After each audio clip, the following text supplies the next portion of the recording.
68 anos. 6 décadas e 8 anos de vida, marcados por conquistas, perdas, sorrisos e lágrimas.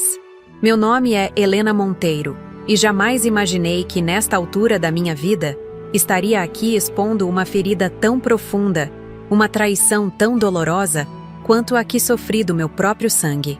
Mas também nunca pensei que encontraria tanta força dentro de mim para transformar essa dor em uma lição que jamais será esquecida. A vida tem dessas ironias. Construí um império ao lado do meu falecido marido. Dei ao meu filho Eduardo tudo o que alguém poderia sonhar. Educação nas melhores escolas, viagens internacionais, amor incondicional. Abri portas, pavimentei caminhos. E no fim, bastou uma ligação de 30 segundos para que todo esse amor fosse jogado pela janela, como se não valesse nada. Lembro-me daquele dia como se fosse hoje. O sol entrava pelas grandes janelas do meu quarto na mansão do Morumbi. Eu acabara de fechar a mala, uma Rimowa caramelo que meu marido me deu em nosso último aniversário de casamento. Dentro dela, havia vestidos leves para os dias quentes de Fernando de Noronha, chapéus de palha elegantes, protetor solar e aquele biquíni azul turquesa que comprei especialmente para esta viagem. Porque sim, aos 68 anos ainda uso biquíni e não me importo com olhares de reprovação. Passei semanas me preparando para essa viagem em família. Eduardo havia insistido tanto. Mãe, vai ser especial, todos nós juntos. As crianças estão ansiosas para passar esse tempo com a senhora. As crianças, meus netos Bianca e Theo, de 16 e 19 anos, que já não são tão crianças assim, mas que para mim sempre terão aquele brilho infantil nos olhos. A ideia de passar dias inteiros com eles, ouvindo suas histórias, seus sonhos, suas angústias adolescentes, isso me encheu de vida. O telefone tocou quando eu estava colocando meu nécessaire na mala. Lembro-me de sorrir ao ver o nome de Eduardo no visor. Talvez estivesse ligando para confirmar o horário, pensei, ou para me perguntar se eu precisava de ajuda com as malas. Meu Eduardo sempre tão atencioso, tão... Mãe, você não vai viajar. Cristina não quer que você vá. 11 palavras. 11 palavras que caíram sobre mim como uma avalanche. A voz dele estava diferente. Não era a voz do meu filho carinhoso. Era uma voz embargada, submissa, como se estivesse lendo um script sob a mira de uma arma. Como assim, Eduardo? Foi tudo o que consegui dizer naquele momento, segurando o telefone com tanta força que meus dedos ficaram brancos. Desculpe, mãe. Cristina acha que seria melhor se fosse só nós 4 desta vez. Uma viagem mais íntima, como se eu fosse uma estranha, uma intrusa na vida da família do meu próprio filho. Como se os 42 anos de Eduardo não tivessem sido construídos com meu suor, meu amor, minha dedicação integral. Senti algo estranho naquele momento. Não foi raiva, nem tristeza. Foi uma clareza absoluta, como se um véu tivesse sido retirado dos meus olhos.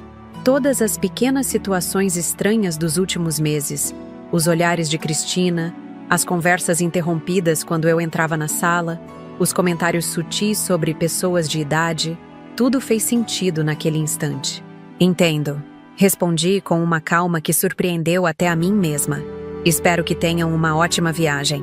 Desliguei o telefone e fiquei imóvel por alguns minutos, olhando para a mala aberta sobre a cama. 17 anos de casamento de Eduardo com Cristina. 17 anos em que tentei ser a melhor sogra possível. Sempre respeitei o espaço deles, nunca me intrometi em decisões do casal, fiz vista grossa para pequenas grosserias de Cristina. Tudo em nome da paz familiar, tudo para manter meu filho feliz. Sentei-me na beirada da cama, as mãos trêmulas. Não de fraqueza, mas de uma energia diferente que começava a percorrer meu corpo. O que meu filho não sabia é que 2 semanas antes, minha governanta Solange, aquela que está comigo há mais de 30 anos, que conhece cada canto da minha vida, havia me contado algo perturbador. Dona Helena, ela disse com os olhos marejados, acho que a senhora precisa saber de algo. Foi assim que descobri o plano sórdido que estava sendo tramado pelas minhas costas. Cristina não queria apenas me afastar da viagem. Ela queria me afastar de tudo. Do meu dinheiro, das minhas empresas, das minhas joias, especialmente do conjunto de esmeraldas que vale uma fortuna e que está na família há gerações. E o pior, estava convencendo meu filho, com chantagens emocionais e ameaças, de que eu estava senil, que precisava ser interditada pelo meu próprio bem. Olhei para o porta-retrato na mesa de cabeceira. Uma foto de Eduardo criança, sorrindo com os 2 dentes da frente faltando. Ao lado, uma foto mais recente, da formatura de Theo. Meu filho, meus netos, minha família. Não permitiria que aquela mulher manipuladora destruísse tudo o que construí, tudo o que amava.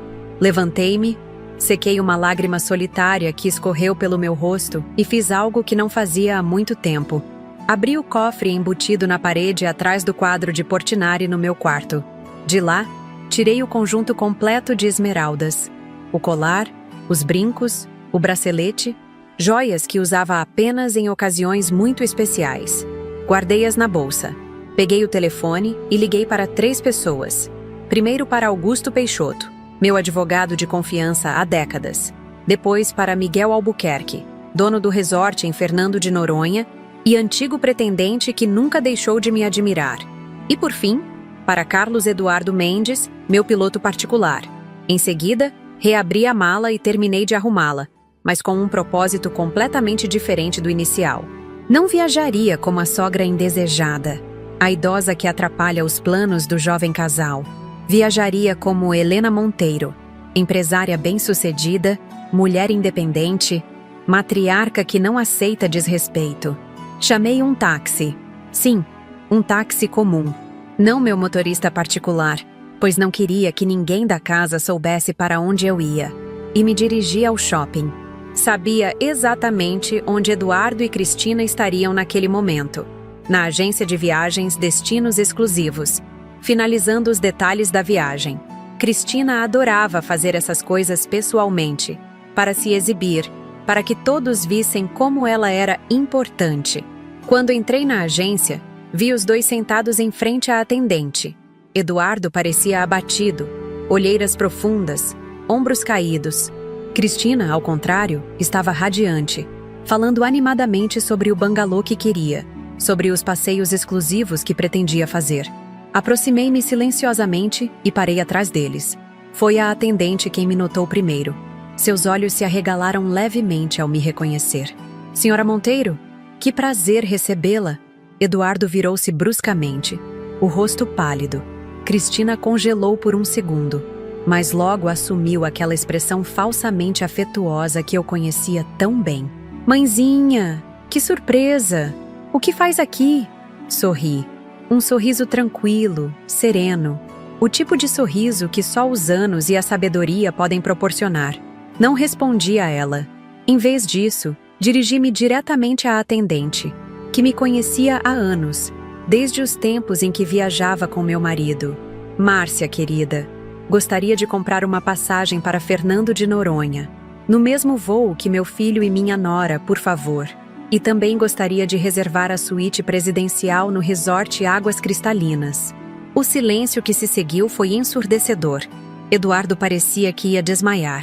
Cristina abriu e fechou a boca várias vezes, como um peixe fora d'água.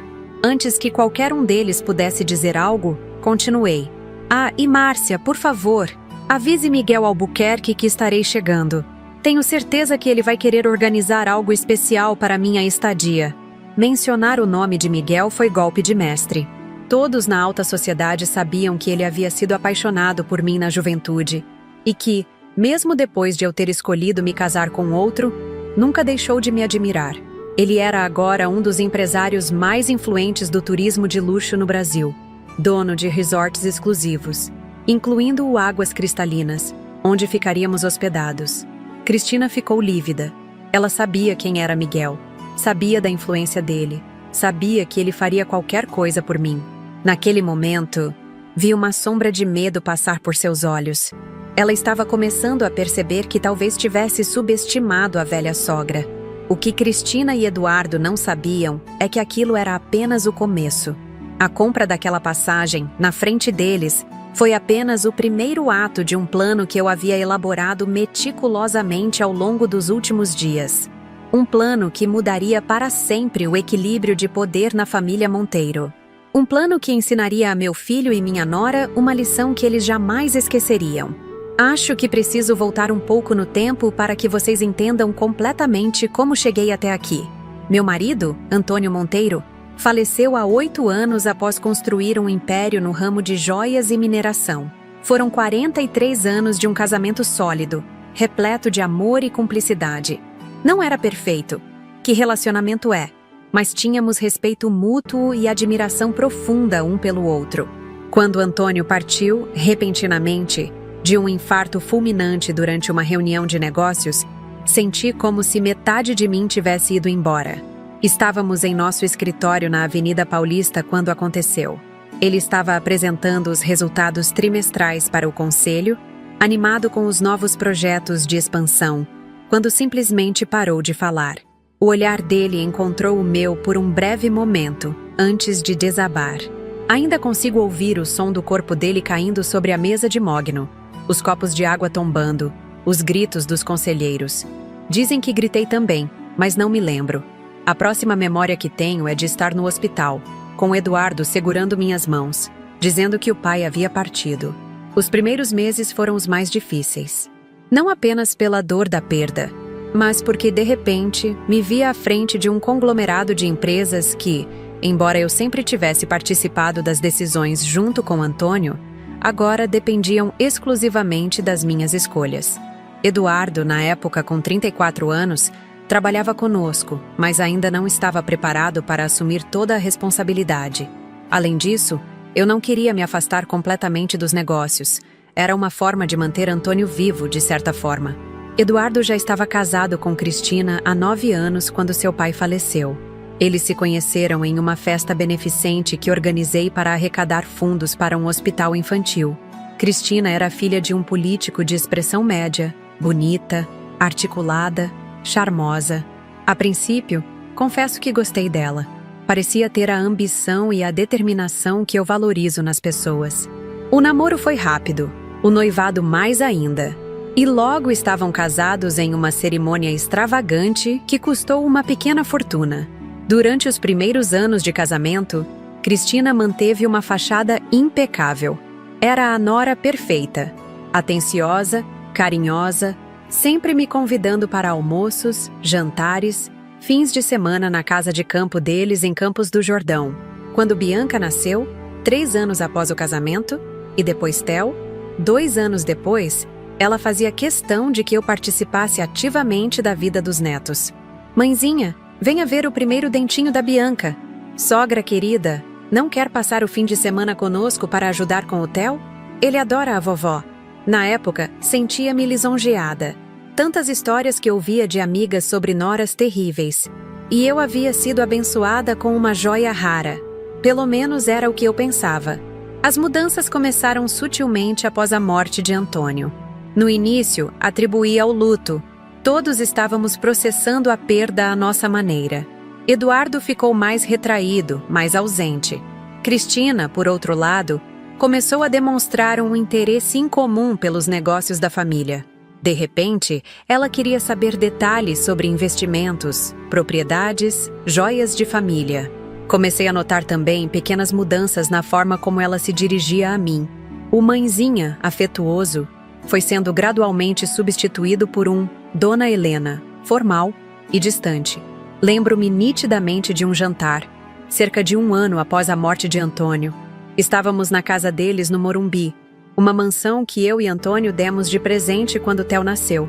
Cristina havia preparado meu prato favorito, bacalhau à Gomes de Sá, e insistiu para que eu experimentasse um vinho português caríssimo. Após o jantar, quando os netos já haviam se recolhido, ela começou a fazer perguntas sobre o testamento de Antônio. Dona Helena, sempre tive curiosidade. Antônio deixou tudo diretamente para a senhora? Ou Eduardo já tem sua parte garantida? A pergunta me pegou de surpresa. Não era algo que esperava discutir durante um jantar familiar. Antônio deixou tudo organizado, Cristina. Não se preocupe com isso. Claro, claro, ela respondeu com um sorriso que não alcançava os olhos. É que sabe, Eduardo trabalha tanto na empresa, se dedica tanto. Seria justo que ele já tivesse garantido a sua parte, não acha? Eduardo, que até então estava quieto, limitando-se a observar a conversa enquanto bebia seu conhaque, interveio. Cristina, não é momento para isso. Mamãe acabou de perder o pai, por favor. Foi a primeira vez que vi algo estranho no olhar que Cristina lançou ao meu filho. Não era amor, não era compreensão. Era algo mais próximo do desprezo. Um lampejo rápido que desapareceu tão rapidamente que quase duvidei do que vi. Só estou pensando no futuro da nossa família, querido. Ela respondeu docemente, apertando a mão dele sobre a mesa. Os anos seguintes foram marcados por episódios semelhantes. Pequenas sondagens sobre minhas finanças, comentários sobre como eu estava abatida ou esquecida quando eu estava perfeitamente bem, insinuações de que talvez fosse melhor eu descansar e deixar Eduardo cuidar de tudo. Ao mesmo tempo, comecei a notar mudanças no comportamento do meu filho. Eduardo sempre foi um homem forte, decidido, muito parecido com o pai. Mas aos poucos, percebi que ele se tornava mais submisso às vontades de Cristina, mais ansioso, mais distante de mim. Quando estávamos sozinhos, ele era o filho amoroso de sempre. Mas bastava Cristina entrar na sala para que ele se transformasse, como se temesse desagradá-la. Foi Solange, minha governanta e confidente há mais de 3 décadas, quem primeiro me alertou sobre o que realmente estava acontecendo. Solange entrou em minha vida quando eu ainda estava grávida de Eduardo. Vinda do interior de Minas Gerais, ela começou como uma simples empregada doméstica e tornou-se, com o passar dos anos, muito mais que isso. É quase uma irmã para mim. Foi ela quem me amparou nos dias mais sombrios após a morte de Antônio. Ela quem enxugou minhas lágrimas quando todos já haviam ido embora. Numa tarde de domingo, há cerca de 3 meses, encontrei Solange no jardim da mansão, cuidando das minhas orquídeas. Ela parecia perturbada, inquieta. "O que foi, Sol?" Perguntei, usando o apelido carinhoso que só eu e Antônio usávamos. Ela olhou ao redor, certificando-se de que estávamos sozinhas, e então falou baixinho. "Dona Helena, tem algo acontecendo que a senhora precisa saber." O tom de voz dela me alarmou. Pedi que entrássemos no gazebo, um local mais reservado no fundo do jardim, onde costumávamos tomar chá nas tardes de primavera. Ontem à noite, eu estava arrumando a biblioteca quando Dona Cristina e o Dr. Eduardo chegaram. Não me viram porque eu estava atrás da estante grande. Iam discutir algo particular e acharam que estavam sozinhos. Solange hesitou, torcendo o avental entre os dedos. Um hábito que mantinha desde jovem, sempre que estava nervosa. "Continue, Sol. O que ouviu?" Dona Cristina estava pressionando o Dr. Eduardo. Dizia que eles precisavam agir logo, que a senhora estava cada vez mais confusa, e que era o momento perfeito para... Ela engoliu em seco antes de completar, para interditá-la judicialmente. Senti como se tivesse levado um soco no estômago. Interdição judicial? Eu, Helena Monteiro, que acabara de fechar um contrato milionário com uma joalheria francesa? Que nadava 50 voltas na piscina todas as manhãs? Que lia um livro por semana e fazia palavras cruzadas em francês para manter a mente afiada? Tem certeza do que ouviu, Solange? Absoluta, Dona Helena. Dona Cristina disse que já tinha conversado com um médico, um tal de Dr. Menezes, que estaria disposto a falsificar laudos atestando demência incipiente. Minha primeira reação foi de incredulidade. Parecia absurdo demais, cruel demais. Mas aos poucos, como peças de um quebra-cabeça se encaixando, comecei a ver o quadro completo. Os comentários sobre meu suposto esquecimento, as perguntas sobre o testamento, as tentativas de me afastar gradualmente das decisões da empresa. Tudo fazia um terrível sentido agora. O Dr. Eduardo concordou com isso? Perguntei, temendo a resposta. O silêncio de Solange foi mais eloquente que qualquer palavra.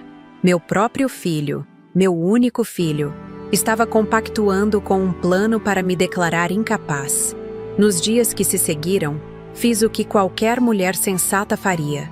Observei, investiguei, colhi informações. Descobri que Cristina estava, de fato, em contato com um neurologista de reputação duvidosa.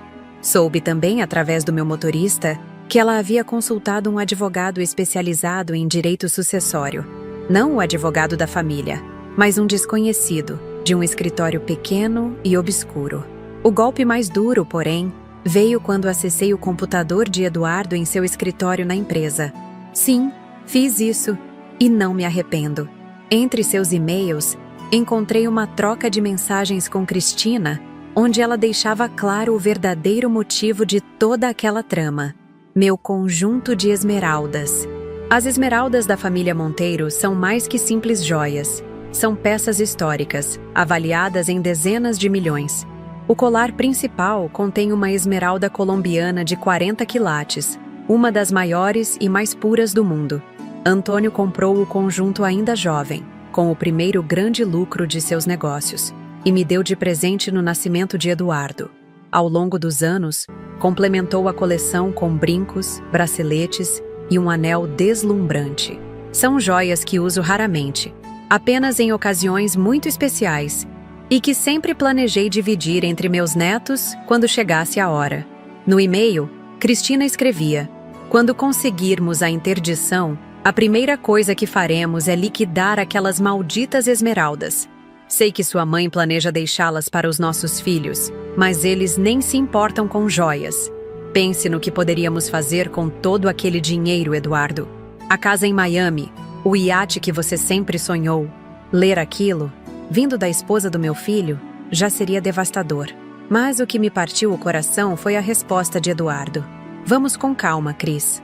Não gosto de enganar minha mãe, mas você tem razão. Ela está ficando velha, confusa. Talvez seja melhor para todos se assumirmos o controle agora. Quanto às esmeraldas, bem, ela nem usa mais mesmo. Nem usa mais. Como se joias de família fossem meros acessórios de moda. Como se o valor sentimental fosse inexistente. Como se minhas memórias com Antônio pudessem ser vendidas ao primeiro comprador que oferecesse o preço certo.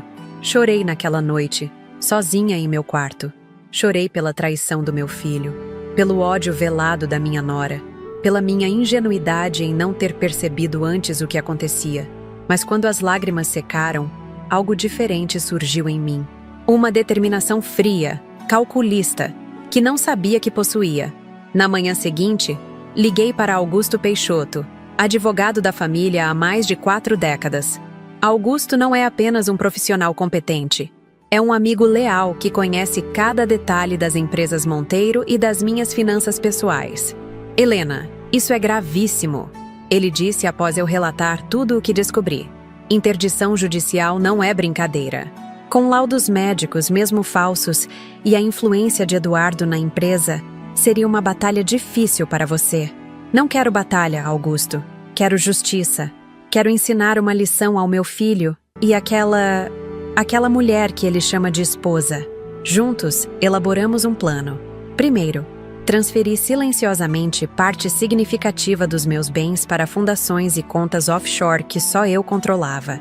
Não tudo, seria muito óbvio, mas o suficiente para garantir minha independência financeira mesmo no pior cenário. Depois, alteramos meu testamento.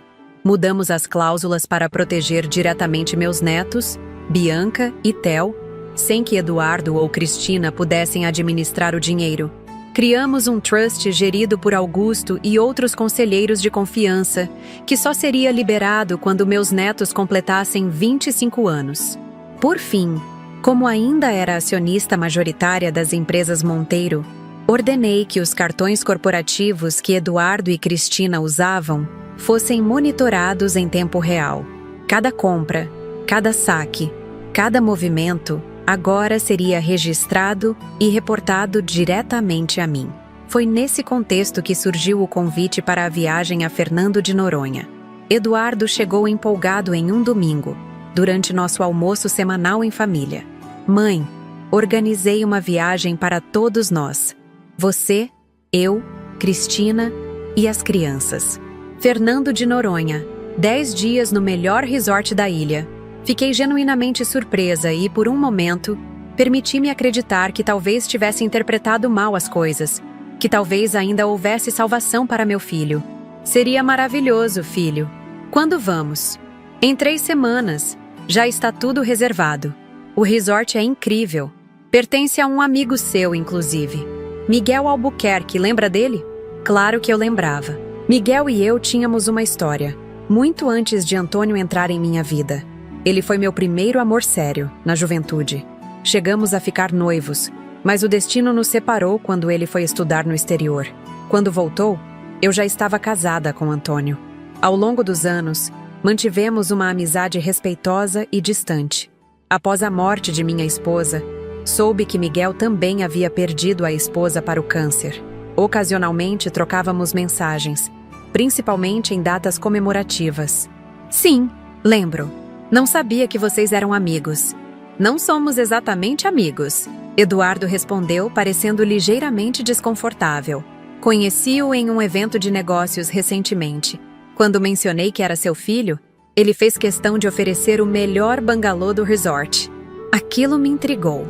Miguel não era homem de fazer cortesias à toa, especialmente a um desconhecido que por acaso era filho de uma antiga namorada. Havia algo mais nessa história, mas decidi não insistir no assunto naquele momento. As 3 semanas seguintes foram de preparativos para a viagem. Comprei roupas novas, chapéus, protetor solar. Estava genuinamente animada, permitindo-me esquecer temporariamente as descobertas dolorosas que havia feito. Quem sabe, pensei, essa viagem não seria uma oportunidade para reconectar com meu filho, para fazê-lo ver o erro que estava cometendo? E então, naquela tarde fatídica, com a mala já pronta sobre a cama, veio a ligação. A voz embargada de Eduardo, as palavras cortantes. Você não vai viajar. Minha esposa não quer. Agora, sentada na agência de viagens diante dos rostos atônitos de Eduardo e Cristina, eu sabia que não havia mais volta. O plano estava em movimento. A velha Helena Monteiro, que eles julgavam frágil e manipulável, estava prestes a mostrar sua verdadeira força. Márcia, a atendente da agência, sorriu enquanto digitava minha reserva no sistema. Pronto, senhora Monteiro. Tudo confirmado. Voo para Fernando de Noronha daqui a 3 dias. Suíte presidencial no Resort Águas Cristalinas por 10 noites. O senhor Albuquerque já foi informado da sua chegada e mandou dizer que está ansioso para revê-la. Agradeci com um sorriso e, finalmente, voltei-me para Eduardo e Cristina, que permaneciam em um silêncio sepulcral. Bem, parece que teremos aquela viagem em família, afinal, disse calmamente. Não é maravilhoso? Os lábios de Cristina se contraíram em um sorriso forçado. Claro, mãezinha, que surpresa agradável. Eduardo parecia incapaz de falar, o rosto alternando entre o pálido e o vermelho. Bom, agora preciso ir. Tenho uma reunião com Augusto para discutir alguns ajustes no meu testamento. Lancei um olhar significativo para ambos antes de me retirar da agência, sentindo seus olhares cravados em minhas costas. Sabia que assim que eu saísse, eles entrariam em pânico, começariam a repensar seus planos, talvez até tentassem cancelar a viagem. Mas era tarde demais. As peças já estavam posicionadas no tabuleiro, e eu estava prestes a dar o cheque-mate. No táxi de volta para casa, liguei para Miguel. Ao ouvir sua voz grave e calorosa do outro lado da linha, senti uma onda de nostalgia e afeto. Helena, que surpresa maravilhosa! Soube que vem a Noronha na próxima semana. Sim, Miguel. E preciso de um favor especial. Um favor especial? Para você, Helena. Qualquer coisa, respondeu Miguel com aquela voz que sempre me transmitia confiança. Enquanto o táxi serpenteava pelas ruas congestionadas de São Paulo, expliquei a Miguel a situação delicada em que me encontrava. Não entrei em todos os detalhes sórdidos. Preservo meu orgulho, afinal, mas compartilhei o suficiente para que ele entendesse a gravidade do que estava acontecendo. Isso é absurdo, Helena. Interdição judicial? Seu próprio filho? A indignação na voz dele era genuína, o que me reconfortou. O que posso fazer para ajudar? Preciso que você seja meus olhos e ouvidos em Noronha antes da minha chegada. E depois, bem, digamos que gostaria que a estadia do meu filho e minha nora fosse memorável. Ele riu baixinho. Memorável no bom ou no mau sentido? No sentido educativo, Miguel. Acredito que certas lições precisam ser aprendidas da maneira difícil. Ao desligar, Percebi que o motorista do táxi me observava pelo retrovisor com uma expressão curiosa. Sorri para ele. Assuntos de família, expliquei simplesmente. Ele assentiu, compreensivo. Quantas histórias aquele homem já deve ter ouvido no banco traseiro de seu táxi? Quantos dramas familiares? Quantas conspirações? Quantas vinganças sendo planejadas? Quando cheguei em casa, Solange me esperava ansiosa no hall de entrada. Bastou um olhar meu para que ela entendesse que algo importante havia acontecido. Vamos conversar no jardim, sugeri. O jardim sempre foi meu refúgio, meu santuário. Foi Antônio quem o projetou, contratando um paisagista renomado para criar um espaço que combinasse a exuberância das plantas tropicais brasileiras com a elegância dos jardins ingleses que eu tanto admirava. Sentamos em um banco de madeira, sob a sombra de uma jabuticabeira centenária. O aroma doce das frutas maduras pairava no ar, misturando-se ao perfume das rosas que cresciam por perto. Dona Helena, o que aconteceu? A senhora parece diferente. Contei a ela sobre o telefonema de Eduardo, sobre minha ida à agência de viagens, sobre minha conversa com Miguel. Enquanto falava, notei que uma expressão de satisfação crescia no rosto enrugado de Solange. Bem feito! Ela exclamou quando terminei, para depois cobrir a boca com as mãos, envergonhada por sua explosão. Perdoe-me, Dona Helena. Não deveria falar assim do Dr. Eduardo, mas... Não precisa se desculpar, Sol. Sinto o mesmo. Ficamos em silêncio por alguns minutos, absorvendo a gravidade da situação. Foi Solange quem finalmente quebrou o silêncio. O que a senhora pretende fazer exatamente? Eles não vão desistir facilmente, sabe disso. Sei.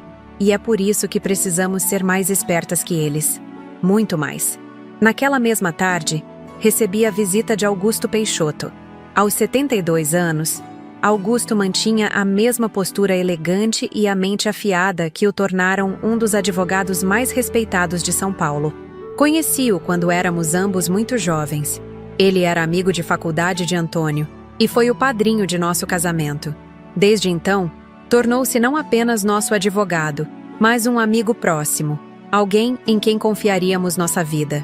Augusto chegou pontualmente às 4 da tarde, como sempre.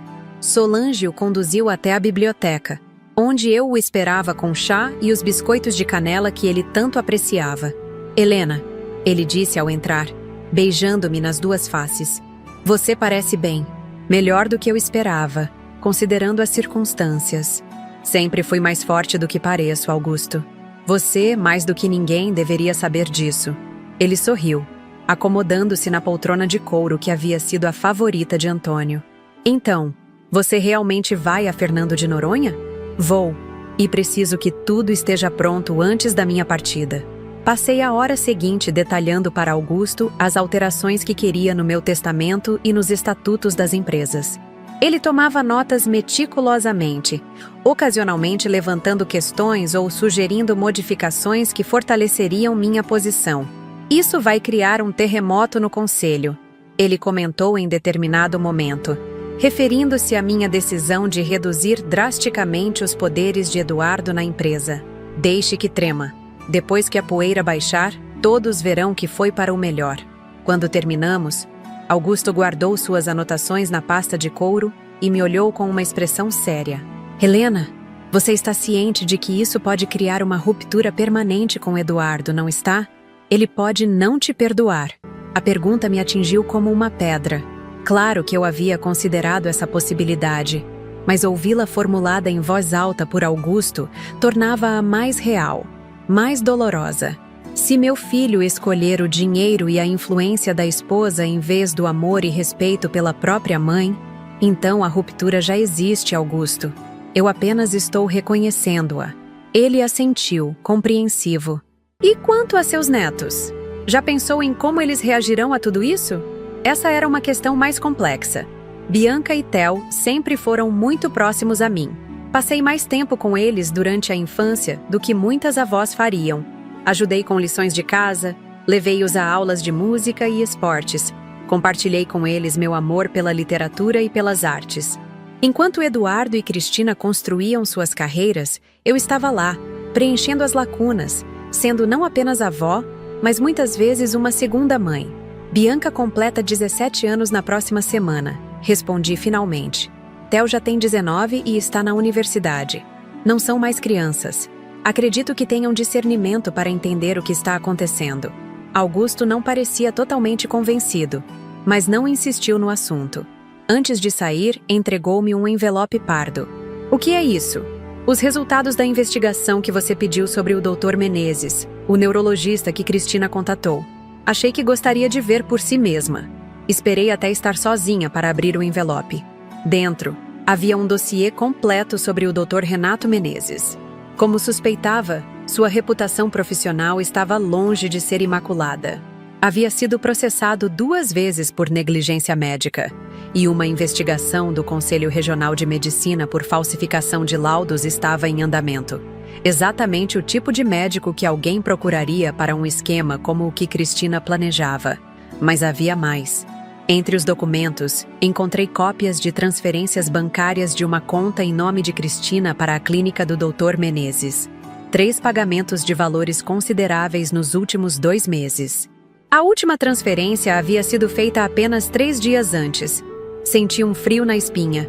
O plano deles estava mais avançado do que eu imaginava. Não estavam apenas considerando a possibilidade de me interditar. Já estavam colocando as engrenagens em movimento. Liguei imediatamente para Augusto. Viu os pagamentos? Perguntei sem preâmbulos quando ele atendeu. Vi. E já tomei providências. Conversei com um juiz amigo, expliquei a situação sem entrar em muitos detalhes. Ele garantiu que qualquer pedido de interdição passará por ele e que você será notificada imediatamente. Isso me dá algum tempo, mas não resolve o problema. Não resolve. Mas a viagem a Fernando de Noronha pode ser a oportunidade perfeita para você confrontar Eduardo diretamente, longe da influência diária de Cristina. Considerei a sugestão. Estaria Eduardo realmente agindo sob a influência da esposa?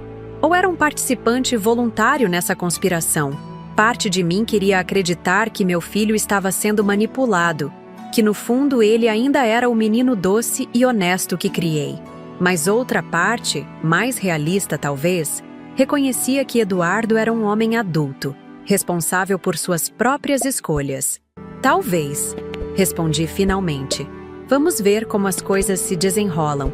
Nos dias que antecederam a viagem, mantive uma fachada de normalidade. Continuei com minha rotina: natação pela manhã, almoço com amigas, supervisão dos negócios à tarde. Até comparecia a um jantar na casa de Eduardo e Cristina, agindo como se nada tivesse mudado. Foi uma experiência surreal. Cristina, claramente desconfortável com minha presença, fazia esforços exagerados para parecer acolhedora. Eduardo alternava entre evitar meu olhar e lançar-me olhares culpados. Apenas meus netos pareciam genuinamente felizes em me ver. Vovó, soubemos que você vai a Noronha conosco afinal, exclamou Bianca durante o jantar, seus olhos verdes, tão parecidos com os meus, brilhando de excitação. Vai ser incrível. Podemos fazer mergulho juntas como da última vez em Angra. Claro que sim, querida. Respondi, sorrindo para ela e ignorando o olhar de pânico que Cristina lançou a Eduardo. Na verdade, Bianca, interrompeu Cristina com uma voz artificialmente doce. Estávamos pensando que seria melhor se sua avó ficasse em um bangalô separado, sabe? Para ela ter mais privacidade e descanso. Bianca franziu o senho confusa.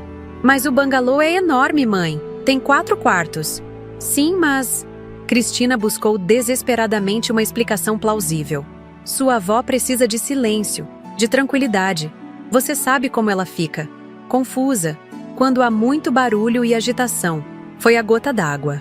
Coloquei os talheres cuidadosamente sobre o prato, limpei os lábios com o guardanapo de linho e olhei diretamente nos olhos de minha nora.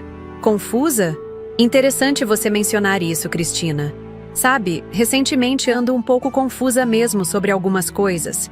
Por exemplo, estou confusa sobre por que minha nora estaria fazendo pagamentos regulares a um neurologista de reputação duvidosa, o Dr. Menezes. Não é esse o nome dele? O silêncio que caiu sobre a mesa foi absoluto. Cristina empalideceu visivelmente, sua mão tremendo tanto que o vinho em sua taça ameaçava derramar.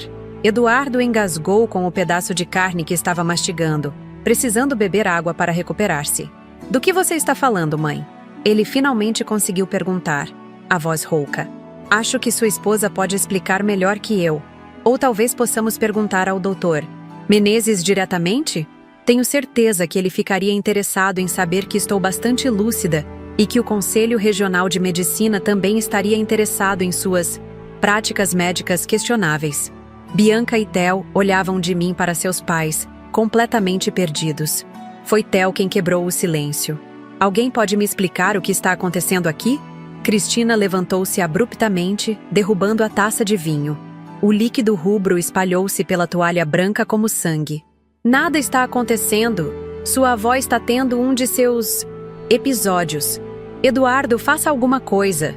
Eduardo parecia paralisado, dividido entre a lealdade à esposa e o choque de perceber que eu sabia muito mais do que eles imaginavam. Não há nada para fazer, filho, disse calmamente, também me levantando. Apenas pense bem sobre as escolhas que está fazendo. Pense se vale a pena destruir nossa família por dinheiro. Virei-me para meus netos, que observavam a cena com expressões atônitas. Bianca, Theo, adorei vê-los. Estarei em Noronha na próxima semana e espero passar muito tempo com vocês. Com isso, saí da sala de jantar de cabeça erguida, deixando para trás o caos que havia instaurado. Não me orgulho de ter exposto a situação daquela forma, na frente de meus netos, mas talvez fosse necessário. Às vezes, a única forma de combater veneno é com mais veneno. Quando cheguei em casa naquela noite, encontrei uma mensagem de Eduardo na secretária eletrônica. Sua voz soava trêmula, desesperada. Mãe, precisamos conversar. Por favor, me ligue assim que ouvir esta mensagem. É importante. Não retornei a ligação. Algumas conversas precisam ser feitas pessoalmente, e eu já havia decidido que nosso próximo confronto seria em Fernando de Noronha, longe das paredes que têm ouvidos, longe dos olhos e ouvidos de São Paulo. Na manhã seguinte, recebi uma visita inesperada. Estava no escritório que havia sido de Antônio, agora meu, revisando alguns documentos da empresa, quando Solange anunciou. Dona Helena, o jovem Theo está aqui. Diz que precisa falar com a senhora urgentemente. Theo entrou antes mesmo que eu pudesse responder. Alto e esguio como o avô, com os mesmos olhos azuis penetrantes, meu neto tinha uma expressão grave que raramente via em seu rosto jovem. Vovó, que história é essa de que meus pais estão tentando interditá-la? Direto ao ponto, como sempre. Theo nunca foi de rodeios, outra característica que herdou de Antônio. Sente-se, querido. É uma história longa e desagradável. Durante a hora seguinte, contei a Theo tudo o que havia descoberto. As escutas de Solange, os e-mails entre Eduardo e Cristina, os pagamentos ao Dr. Menezes, o plano para vender as esmeraldas da família. Enquanto falava, observava as emoções passarem pelo rosto do meu neto. Choque, incredulidade, raiva e, finalmente, uma determinação férrea. Isso é nojento, ele disse quando terminei. Como eles puderam? A senhora sempre foi tão boa para nós. Sempre esteve presente quando eles estavam ocupados demais com suas carreiras e festas. Seu pai nem sempre foi assim, Theo. Acredito que sua mãe tenha grande influência sobre ele. Isso não é desculpa. Ele é um homem adulto. Deveria ter espinha dorsal para resistir. Não pude deixar de sorrir diante da indignação juvenil de Theo. Aos 19 anos, o mundo ainda parecia tão preto no branco para ele. O que a senhora vai fazer? Não vai permitir que eles saiam impunes, vai? Não, não vou. Já tomei algumas providências. E tenho um plano para a viagem a Noronha. Os olhos dele brilharam com uma mistura de curiosidade e admiração. Conte-me. Quero ajudar. Hesitei. Envolver Theo diretamente poderia colocá-lo em uma posição difícil com os pais. Por outro lado, ele já estava envolvido agora, e talvez fosse melhor tê-lo como aliado do que deixá-lo no escuro. Tem certeza? Isso pode complicar sua relação com seus pais. Ele riu, um som amargo que soou estranho vindo de alguém tão jovem. Que relação, vovó? Meu pai mal nota minha existência a menos que eu esteja ganhando algum prêmio que ele possa exibir para os amigos. E minha mãe? Bem, Digamos que sempre soube que o amor dela era condicional à minha obediência. Não, quero ajudar. Quero que eles aprendam que não podem tratar a senhora assim.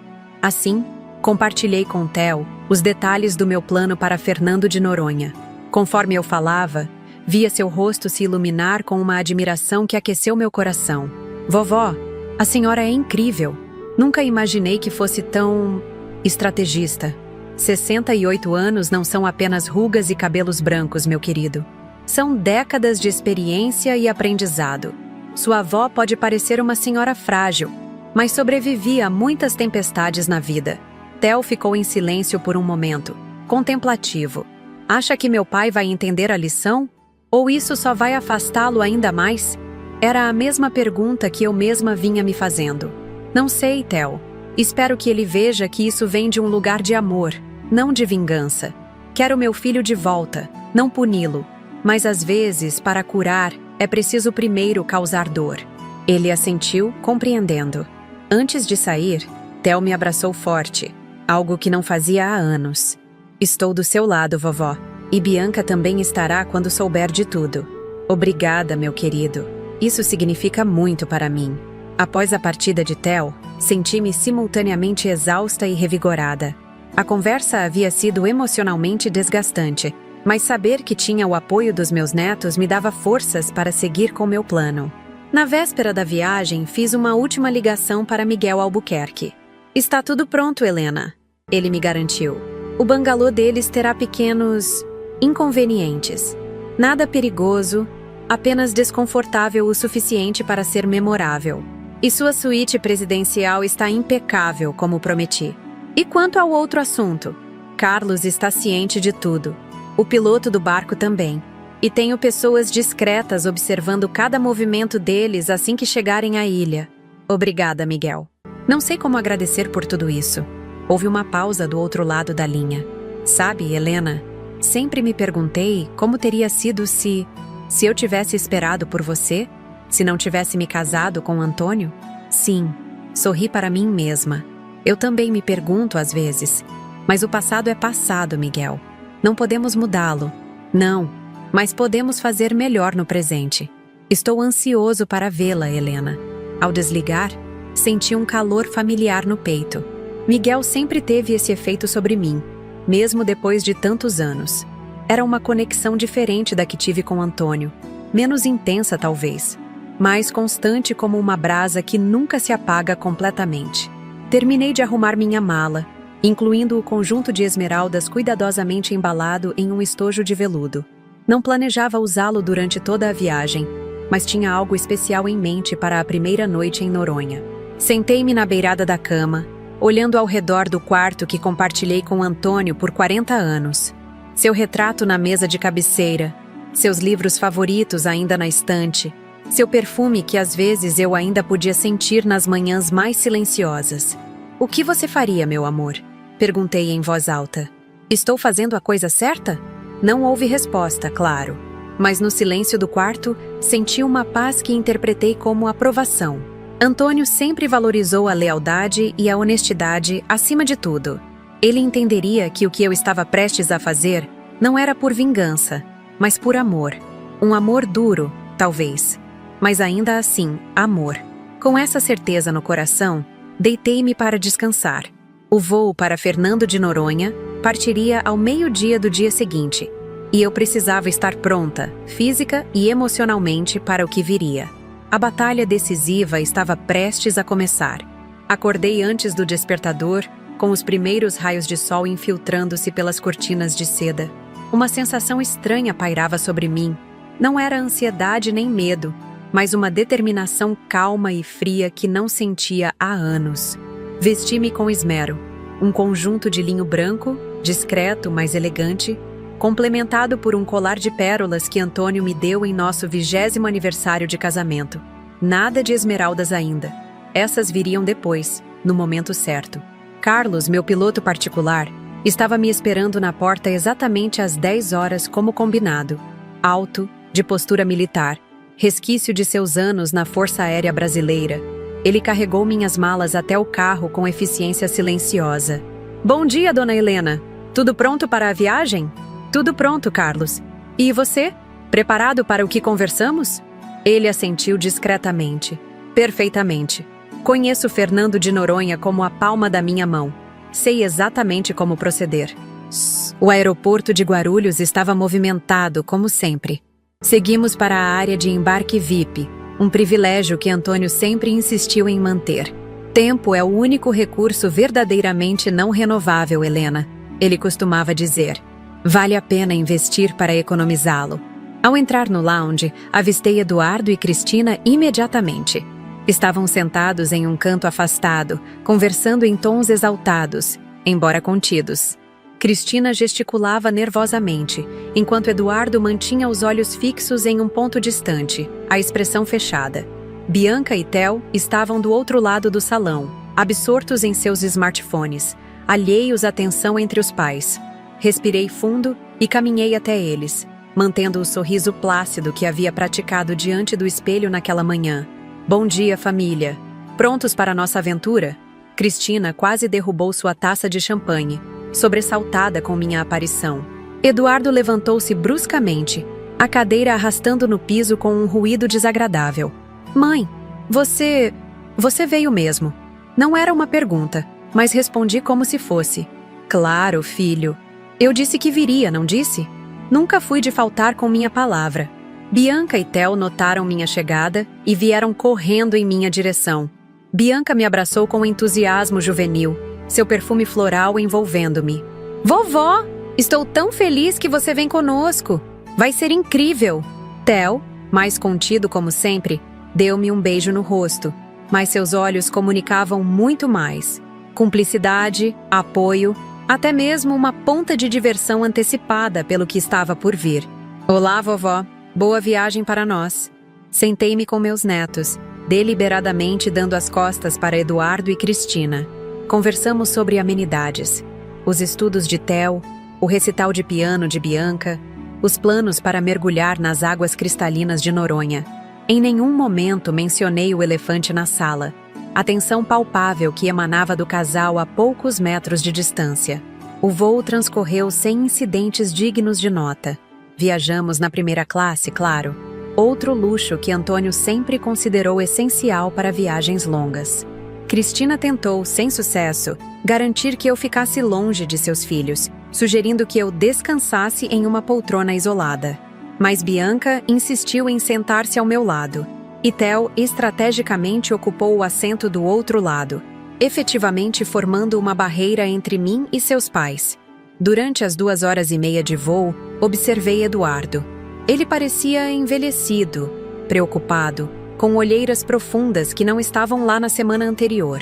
Ocasionalmente nossos olhares se cruzavam e ele desviava os olhos rapidamente, como uma criança pega em flagrante. Cristina, por outro lado, mantinha uma fachada de alegria exagerada, rindo alto demais das piadas do comissário, bebendo champanhe como se celebrasse algo. Pousamos em Fernando de Noronha por volta das 3 da tarde. O calor era intenso, mas uma brisa marítima suavizava a temperatura, trazendo consigo o cheiro inconfundível de maresia.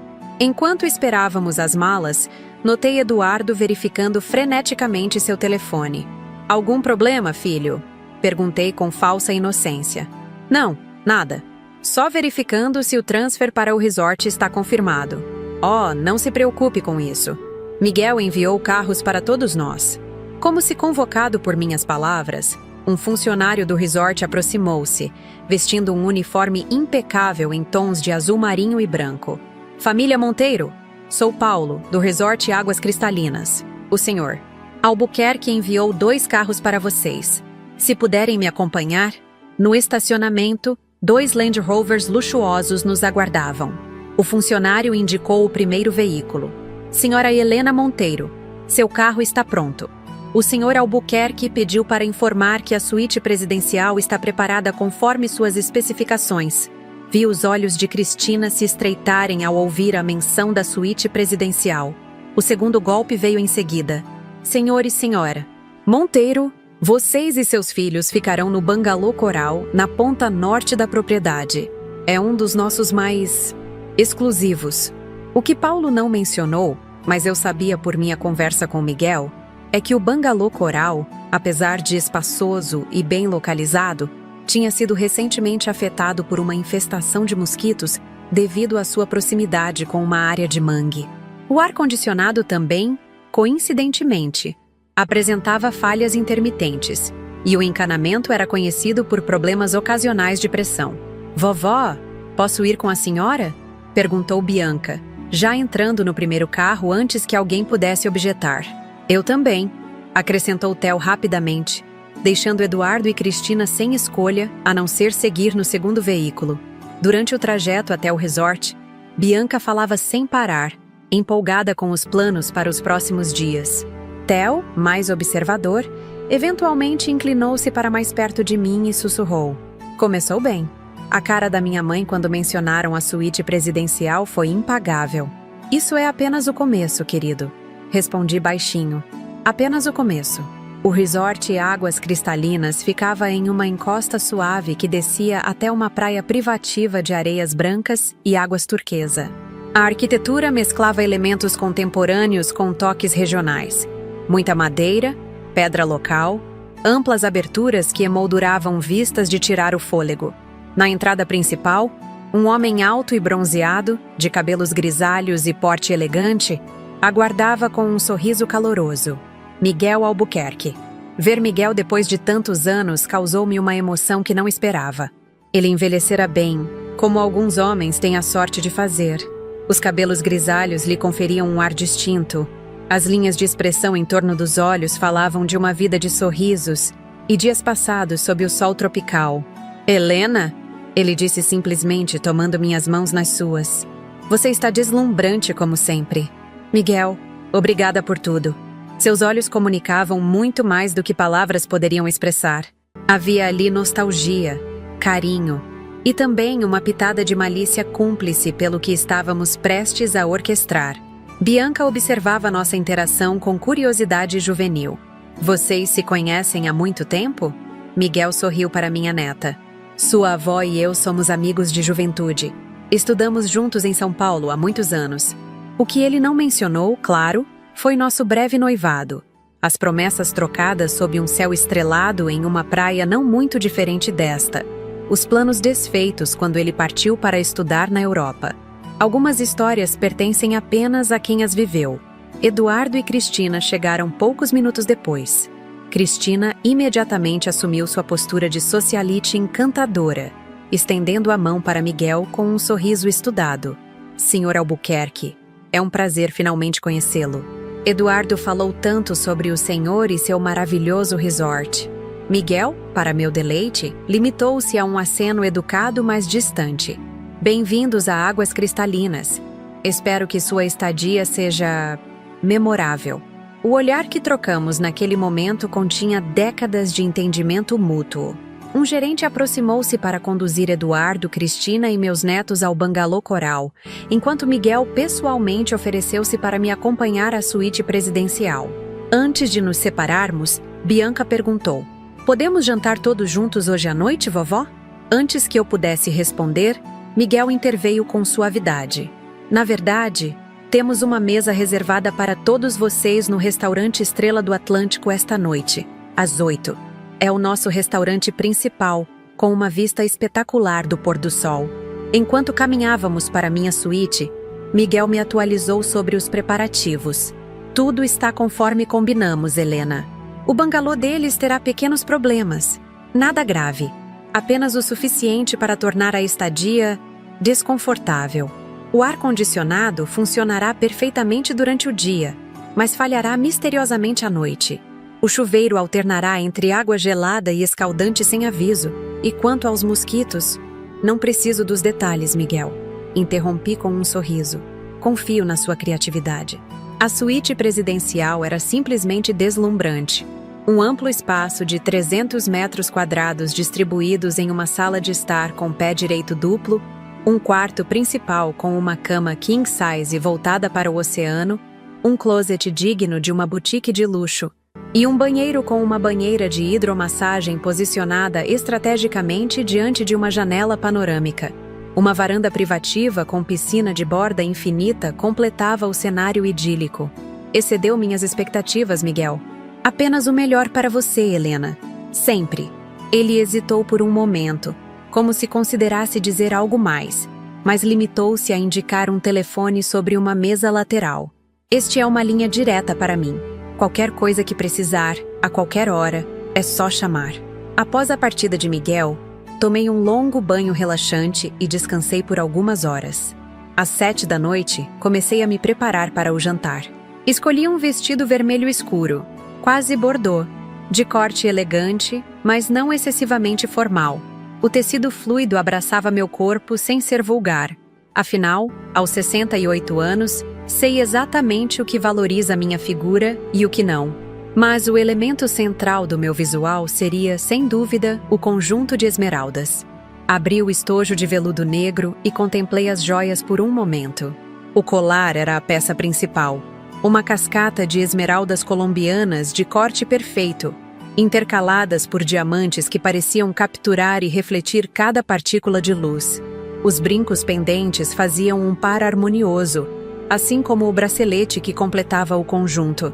Não era apenas o valor monetário dessas peças que as tornava especiais. Era a história que carregavam, as memórias de momentos importantes da vida de nossa família.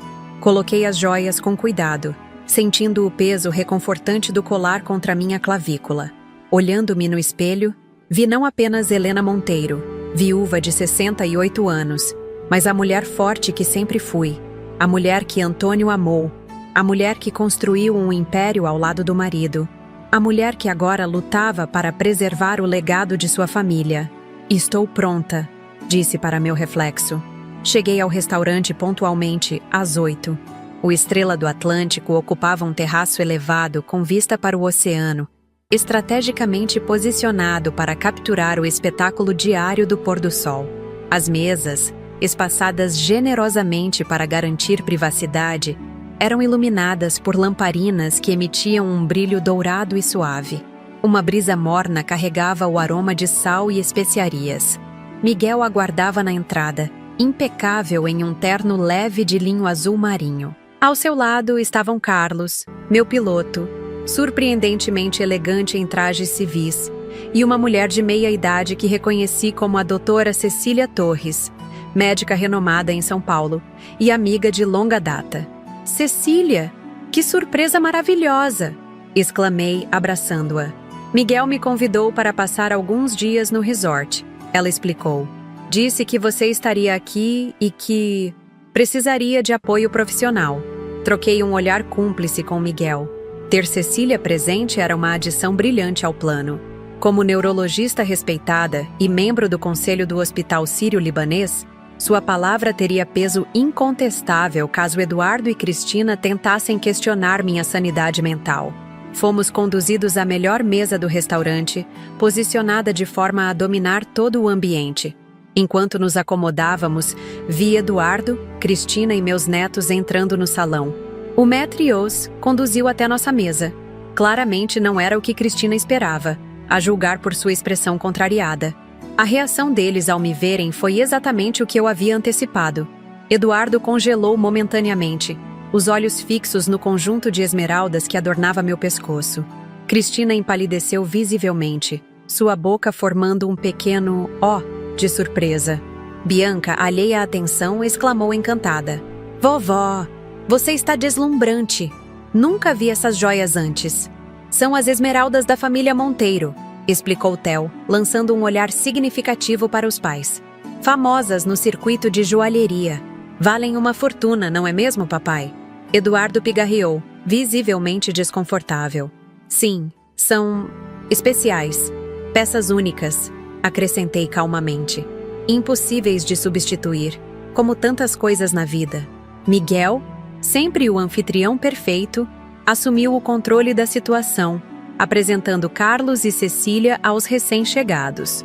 Quando mencionou que Cecília era uma das neurologistas mais respeitadas do país, especialista em saúde cognitiva do idoso, vi Cristina engolir em seco.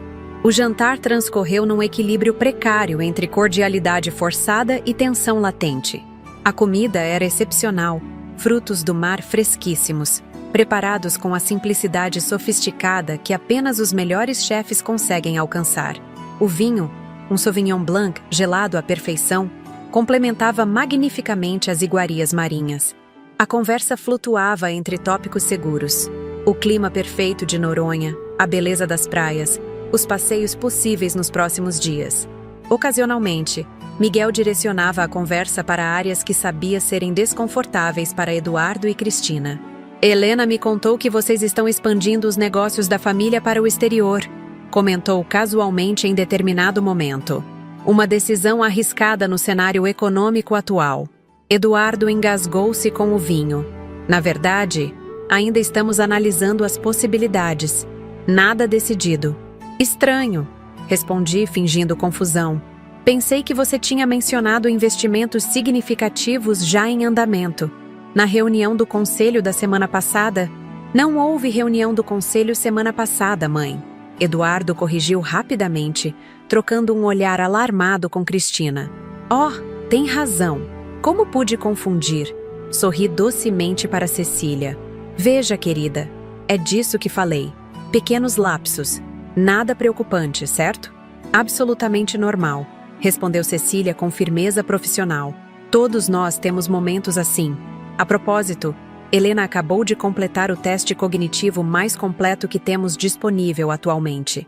Os resultados foram impressionantes para qualquer idade, muito acima da média mesmo para pessoas décadas mais jovens. Cristina engasgou-se com um pedaço de peixe, precisando beber água apressadamente. Eduardo parecia cada vez mais desconfortável, evitando olhar diretamente para qualquer pessoa à mesa. Quando a sobremesa foi servida, uma sofisticada releitura da tradicional cocada nordestina, Miguel sugeriu que aproveitássemos o luar para uma caminhada pela praia. Bianca e Theo aceitaram entusiasticamente. Eduardo tentou declinar, alegando cansaço. Estranho, comentei. Você sempre adorou caminhadas noturnas, desde criança. Lembra como saíamos para observar as estrelas na fazenda em Itatiba? Algo suavizou no olhar de Eduardo. Uma memória doce, talvez, de tempos mais simples, quando éramos apenas mãe e filho, sem as complicações que o dinheiro e o poder eventualmente trouxeram. Lembro sim, mãe. Venha conosco. Insisti gentilmente. Só uma caminhada curta. Fará bem. Para minha surpresa, ele concordou, ignorando o olhar furioso que Cristina lhe lançou. Caminhamos pela praia em pequenos grupos, Miguel e eu à frente, seguidos por Bianca e Theo, com Carlos e Cecília logo atrás, e finalmente Eduardo e Cristina fechando a procissão. A lua cheia iluminava a areia branca, transformando-a em um tapete prateado. As ondas quebravam suavemente na praia, criando uma melodia rítmica e hipnótica. Como está indo até agora? Perguntou Miguel em voz baixa. Exatamente como planejamos. Eles estão nervosos, desequilibrados. Eduardo parece cada vez mais conflitado. E a próxima fase? Amanhã cedo, quando tentarem pagar pelo passeio de barco. Miguel sorriu, suas rugas de expressão acentuadas pelo luar. Helena Monteiro, você sempre foi formidável. Nunca mudou. Ao retornarmos ao resort, Bianca pediu para ficar comigo na suíte presidencial. Por favor, vovó. Quero ouvir mais sobre essas esmeraldas, sobre a história da nossa família. Cristina tentou intervir. Bianca, sua avó precisa descansar. Vamos para nosso bangalô. Na verdade, respondi antes que Bianca pudesse protestar. Adoraria a companhia da minha neta. A suíte tem um quarto extra confortável. E como Cecília mencionou, minha saúde está excelente. Não preciso de cuidados especiais. O olhar que Cristina me lançou continha puro veneno, mas ela não podia objetar sem parecer irracional. Eduardo, surpreendentemente, apoiou minha sugestão. Deixe-a ficar com a vovó Cristina. Fará bem as duas. Uma pequena vitória, pensei. Um primeiro sinal de que Eduardo estava começando a resistir ao controle de Cristina. De volta à suíte, enquanto Bianca se preparava para dormir, enviei uma mensagem de texto para Augusto Peixoto em São Paulo. Fase 1 concluída. Proceda com fase 2 amanhã às 9h. A resposta veio quase imediatamente. Tudo pronto. Durma bem, Helena. A justiça está em movimento. Guardei cuidadosamente as esmeraldas no cofre da suíte, sentindo que o peso que carregava não estava apenas em meu pescoço, mas em meu coração. O que faria nos próximos dias poderia destruir permanentemente minha relação com meu filho, ou salvá-la. Era um risco que precisava correr. Adormeci com o som das ondas ao longe, preparando-me mentalmente para o dia seguinte. O dia em que minha vingança meticulosamente planejada começaria verdadeiramente a se desenrolar. O amanhecer em Fernando de Noronha é um espetáculo à parte. Fui despertada pelos primeiros raios de sol que se infiltravam pelas cortinas diáfanas da suíte presidencial, criando padrões dourados no piso de madeira nobre. Por um momento fiquei simplesmente deitada, apreciando o silêncio, interrompido apenas pelo suave rumor das ondas ao longe e pela respiração tranquila de Bianca no quarto ao lado. Levantei-me sem pressa, vestindo um hobby de seda sobre a camisola, e dirigi-me à varanda. A vista era de tirar o fôlego. O oceano infinito em tons de azul profundo e turquesa, a praia deserta abaixo, o céu em gradações de rosa e laranja. Respirei fundo, enchendo os pulmões com o ar puro e salgado. Que dia perfeito para uma lição de vida, pensei comigo mesma. Pontualmente às 7 horas, conforme combinado na noite anterior, o telefone tocou. Era Miguel. Bom dia, Helena. Dormiu bem? Maravilhosamente. Obrigada. Ótimo. Está tudo em ordem para hoje. O passeio de barco está agendado para as 10 horas. Recebi a confirmação de Augusto. As instruções ao banco foram executadas às 6 da manhã. Perfeito. E quanto ao nosso outro convidado? Chegará no voo das 2 da tarde. Mandarei Carlos buscá-lo pessoalmente. Sorri satisfeita. As peças do tabuleiro estavam se movendo exatamente como planejado. Bianca acordou pouco depois, cheia de energia juvenil e planos para o dia. Tomamos café da manhã na varanda. Frutas tropicais frescas, pães artesanais, queijos finos e um café forte e aromático que me lembrou das manhãs na fazenda com Antônio. Vovó, disse Bianca entre mordidas em uma fatia de manga suculenta. Posso te perguntar uma coisa? Claro, querida. O que está acontecendo entre você e meus pais? Tem algo estranho. Uma tensão que nunca vi antes. Hesitei. Bianca tinha apenas 16 anos. Jovem demais para ser envolvida nas complexidades sórdidas de ganância e traição familiar. Mas também era inteligente e observadora demais para ser enganada com platitudes vazias. Sua mãe e seu pai fizeram algumas escolhas recentemente que me magoaram profundamente. Respondi finalmente, optando por uma versão simplificada, mas honesta. Estamos resolvendo nossas diferenças durante esta viagem. Ela me estudou com aqueles olhos verdes tão parecidos com os meus. Olhos que sempre pareciam enxergar além das palavras. Tem a ver com as esmeraldas, não tem? E com dinheiro. Não era uma pergunta. Sim, admiti. Mas também tem a ver com confiança, respeito e o significado de família. Algumas lições são difíceis de aprender, Bianca, mesmo para adultos. Como aquela vez que reprovei em matemática e você me fez estudar o verão inteiro em vez de ir para o acampamento com minhas amigas. Sorri. Algo assim, só que com consequências muito maiores. Ela assentiu, parecendo satisfeita com a resposta. Bem, seja o que for que você esteja planejando, estou do seu lado, vovó. Obrigada, querida. Isso significa muito para mim. Às 9h30, descemos para o pier privativo do resort, onde um elegante barco a motor aguardava para o passeio programado. Theo já estava lá, sentado despreocupadamente na ponta do pier, jogando pedrinhas na água. Bom dia, família. Cumprimentou-nos com um sorriso cúmplice. Vamos ter um dia interessante. Eduardo e Cristina chegaram 10 minutos depois, ambos parecendo tensos e mal-humorados. Cristina tinha olheiras profundas que a maquiagem cara não conseguia disfarçar completamente. E Eduardo exibia uma expressão que mesclava exaustão e irritação. Noite difícil? Perguntei inocentemente. O ar-condicionado parou de funcionar às 3 da manhã, resmungou Eduardo. E havia algum tipo de zumbido incessante nas paredes. Impossível dormir. Que estranho, comentei, trocando um olhar rápido com Miguel, que acabara de se juntar a nós no pier. Minha suíte estava perfeitamente silenciosa e fresca. O capitão do barco, um homem local de pele curtida pelo sol e sorriso fácil, aproximou-se para nos receber. Bom dia, sou Rodrigo. Vou conduzi-los hoje pelas águas mais bonitas do Brasil. Antes de embarcarmos, preciso registrar o pagamento e os documentos para o seguro. Cristina imediatamente assumiu o controle, abrindo sua bolsa de grife para retirar um cartão de crédito preto. O cartão corporativo das empresas Monteiro que ela adorava exibir em situações sociais. Aqui está. Pode cobrar tudo neste. Rodrigo pegou o cartão com um sorriso educado e dirigiu-se a um pequeno terminal de pagamento instalado na cabine do barco. Após alguns momentos, voltou com uma expressão constrangida. Sinto muito, senhora, mas o cartão foi recusado. Impossível, Cristina respondeu secamente. Deve haver algum problema com sua máquina. Tente novamente. Rodrigo obedeceu, mas o resultado foi o mesmo. Recusado novamente, senhora. Cristina ficou visivelmente perturbada, as manchas vermelhas começando a subir pelo seu pescoço. Um sinal de raiva que eu conhecia bem. Eduardo, dê o seu cartão. Esta máquina obviamente está com defeito.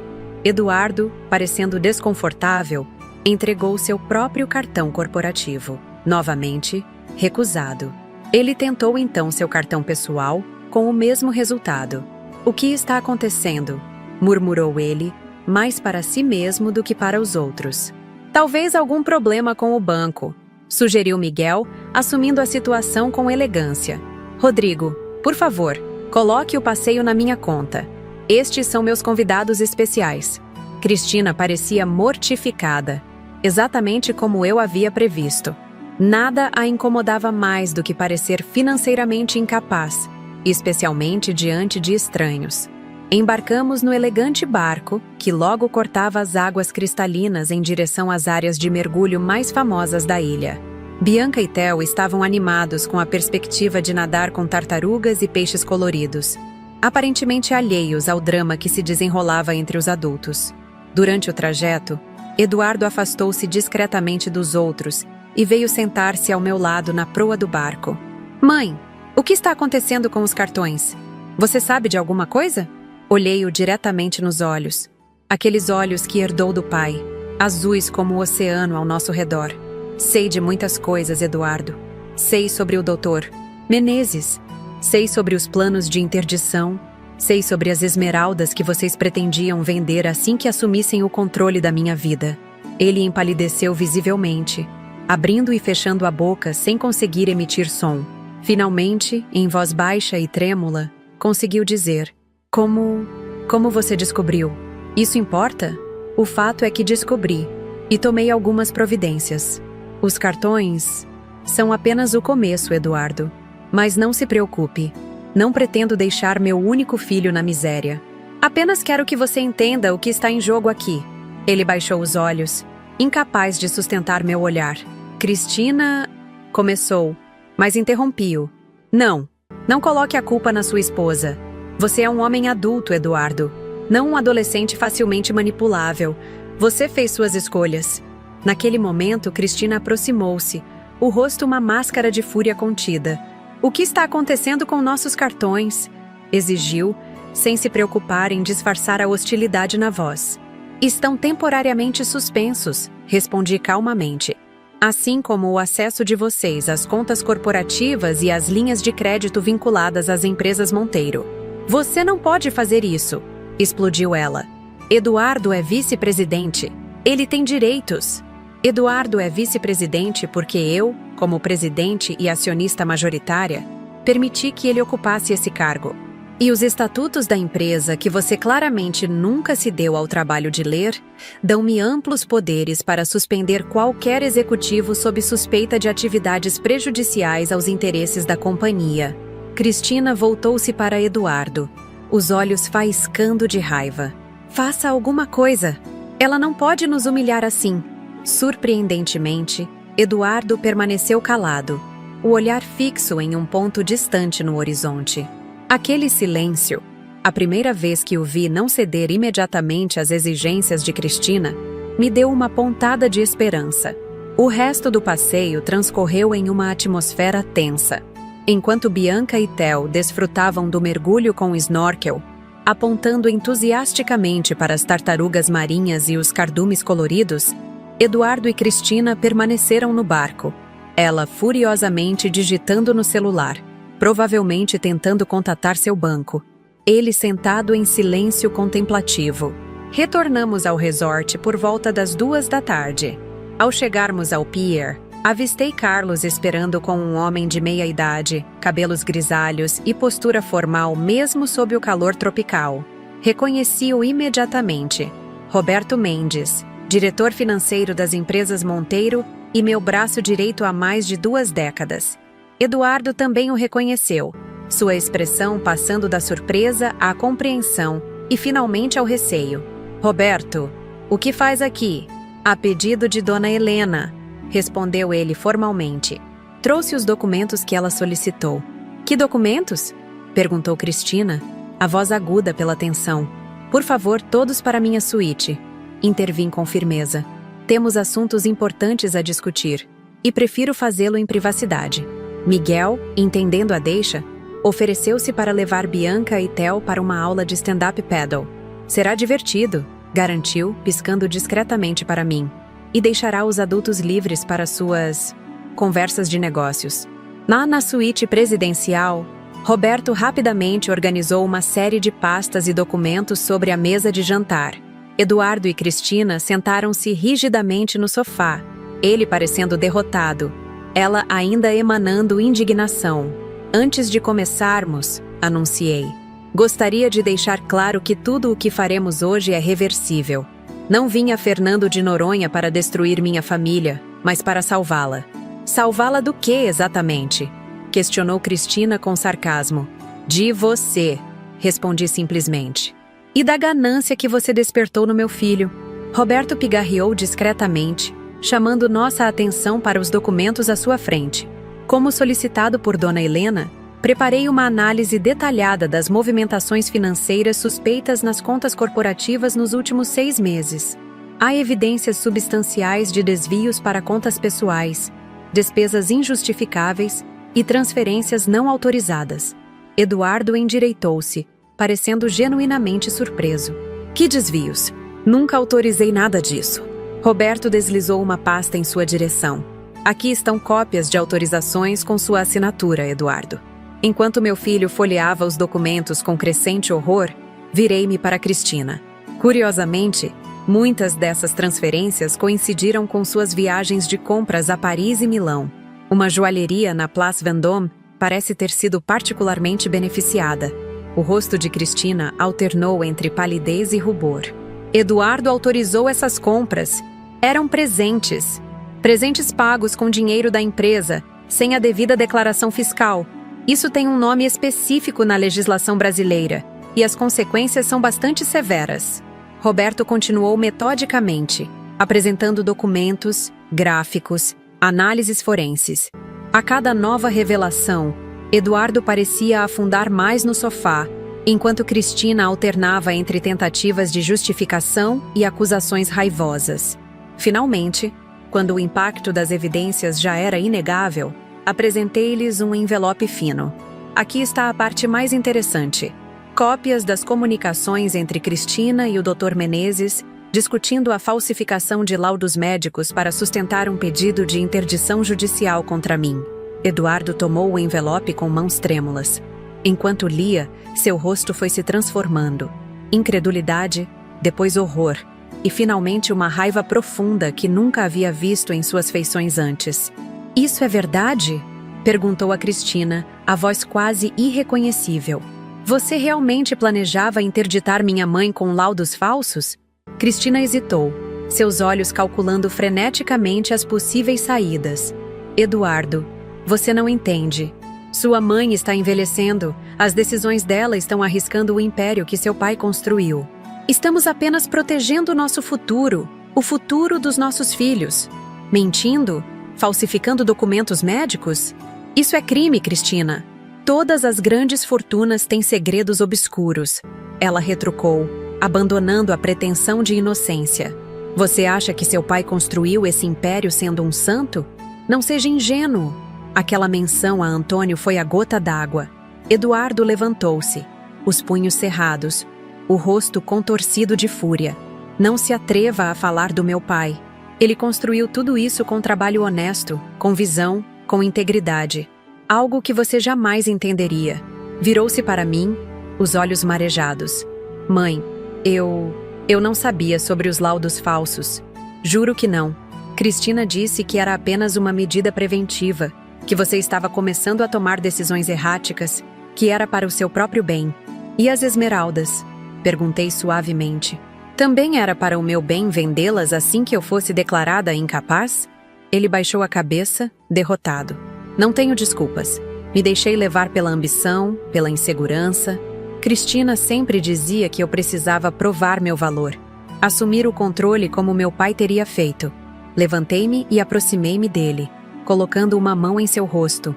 Um gesto que fazia desde que ele era criança, sempre que precisava reconfortá-lo. Seu pai ficaria profundamente desapontado, Eduardo. Não pela ambição. A ambição saudável ele sempre valorizou, mas pela desonestidade, pela disposição de trair sua própria mãe por dinheiro. Lágrimas escorriam livremente pelo rosto dele agora. Eu sei disso há meses, mas não conseguia encontrar força para parar, para enfrentar Cristina. E agora? Perguntei. O que você vai fazer agora? Antes que ele pudesse responder, Cristina interveio, a voz gelada. Eduardo, não seja patético. Ela está manipulando você, como sempre fez. Pense nas crianças, no nosso futuro. Eduardo encarou-a como se a visse pela primeira vez. Nosso futuro? Que futuro teríamos construído sobre mentiras e traição? Que exemplo daríamos a Bianca e Theo? Balançou a cabeça, parecendo subitamente mais velho e mais sábio. Acabou, Cristina. Naquele momento, a porta da suíte abriu-se e Bianca e Theo entraram, seguidos por Miguel. Pela expressão sombria de meus netos, soube imediatamente que haviam escutado pelo menos parte da conversa. É verdade? Perguntou Theo, dirigindo-se diretamente a seu pai. Vocês realmente planejavam declarar a vovó incapaz? Eduardo não conseguiu responder, as palavras sufocadas pela vergonha. Foi Cristina quem falou, tentando assumir seu papel habitual de matriarca controladora. Crianças, vocês não entendem os complexos assuntos de adultos. Sua avó está tendo dificuldades para administrar os negócios da família. E nós apenas... Mentira! Interrompeu Bianca, lágrimas brilhando em seus olhos. A vovó está perfeitamente bem. Vocês só querem o dinheiro dela, as joias dela. Não fale assim com sua mãe, Bianca, advertiu Cristina, mas sua autoridade parecia ter evaporado. Por quê? Por que não posso falar a verdade? É o que você sempre diz que devemos fazer, não é? Falar a verdade? A ironia na voz adolescente de Bianca era cortante. O silêncio que se seguiu foi ensurdecedor. Finalmente, Eduardo tomou uma decisão. Endireitou os ombros, enxugou as lágrimas e falou com uma firmeza que me lembrou dolorosamente de Antônio nos momentos mais decisivos de sua vida. Mãe, eu peço seu perdão. Não mereço. Sei disso, mas peço mesmo assim. E prometo que farei tudo o que for necessário para reparar o mal que causei, para reconstruir sua confiança em mim. Virou-se para os filhos. Bianca, Theo, também peço perdão a vocês. Falhei como pai, como filho, como homem de integridade, mas isso acaba hoje. E, finalmente, para Cristina. Quero o divórcio. Não posso mais continuar neste casamento. Cristina empalideceu completamente. Você não pode estar falando sério. Depois de tudo o que construímos juntos, você jogaria tudo fora por causa de uma velha manipuladora? Essa velha manipuladora é minha mãe, respondeu Eduardo com uma calma surpreendente. E sim, estou falando muito sério. Cristina olhou ao redor da sala, percebendo que havia perdido todas as suas cartas. Com um último olhar de ódio em minha direção, pegou sua bolsa e dirigiu-se à porta. Vocês vão se arrepender disso. Todos vocês. Após sua saída, o silêncio pairou pesadamente por alguns momentos. Foi Miguel quem finalmente o quebrou. Acho que todos precisamos de um momento para respirar. Roberto, Carlos e eu estaremos no restaurante se precisarem de nós. Os 3 homens saíram discretamente, deixando-me a sós com meu filho e meus netos. Bianca foi a primeira a se mover, vindo abraçar-me com força. Vovó, sinto muito por tudo isso. Eu não sabia. Claro que não sabia, querida. Nada disso é sua culpa. Theo aproximou-se de seu pai, que permanecia imóvel, olhando pela janela para o oceano infinito. Pai, você está bem? Eduardo virou-se lentamente, os olhos vermelhos mais secos agora. Não, filho, não estou bem, mas vou ficar. Nós todos vamos. Estendeu a mão para mim, um gesto de reconciliação. Mãe, sei que palavras não são suficientes, mas juro por tudo o que é sagrado, pelo legado do meu pai, pelo futuro dos meus filhos, que nunca mais a decepcionarei dessa forma. Peguei sua mão entre as minhas, sentindo os calos que não existiam antes. Sinais de trabalho, de esforço, que Antônio sempre valorizou. Acredito em você, Eduardo. Sempre acreditei. Foi por isso que lutei tanto. Não para puni-lo, mas para trazê-lo de volta à pessoa que sei que você realmente é. Naquela noite, jantamos todos juntos na varanda da suíte presidencial.